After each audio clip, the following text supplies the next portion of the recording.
Nasubukan mo na bang magmakaawa sa tao para lang hindi ka iwan? Ako, oo.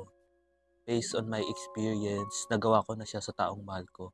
Kahit na magmukha akong tanga, magmukha akong baliw, kakahabol sa kanya, at least alam ko sa sarili kong 'pag ginawa ko 'to, wala akong pagsisisihan.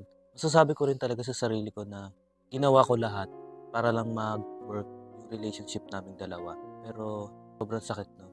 Actually, masakit naman talaga. Ako, na-try ko na siya.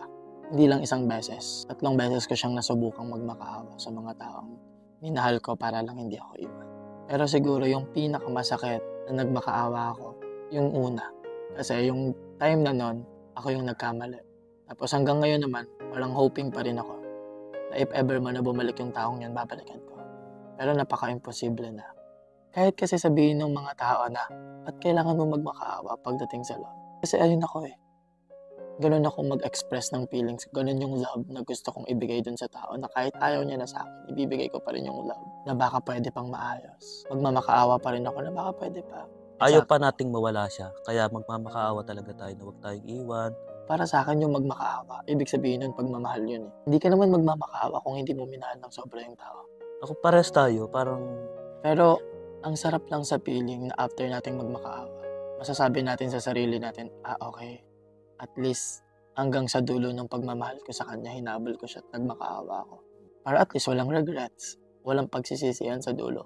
At the end of the day, matapos at sa huli ng ating pagsasama, minahal kita at hinabol kita. at least sinubukan natin. Sinubukan ko kahit ayaw mo na. Sinubukan mo kahit ayaw niya na.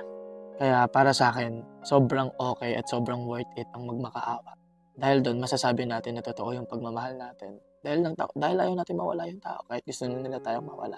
At least hanggang sa dulo, binigay mo at nilaban mo kahit hindi niya na kayang ilaban.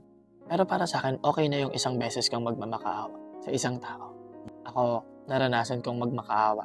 Pero sabi ko sa sarili ko, nung time na nagmakaawa ako tapos pinagtabuyan lang ako, sabi ko, okay, sobrang sakit nun that time. Sobrang sakit na pinagtabuyan ka habang nagmamakaawa ka. Tapos, alam mo ba, sabi ko nun sa sarili ko na, okay, nagmakaawa ako dahil mahal kita, pero pinagtabuyan mo ako. Kaya after neto, pag uwi ko ng bahay, tapos na, ayaw na kitang makita at hindi na kita gustong makausap pa. Parang ang problemahin mo na lang yung pag-heal mo, Mm. yung pagmo-move on mo kasi Mm. sa part mo naman, sa sarili mo naman, masasabi mo na, okay, nagawa ko na yung part ko para hindi siya mawala, Ah, para hindi niya ako iwan, para hindi mag-end yung relationship namin. Pero siya mismo talaga ayaw niya na. ayaw niya na. Siya na ang bumitaw at Hmm. tumayo.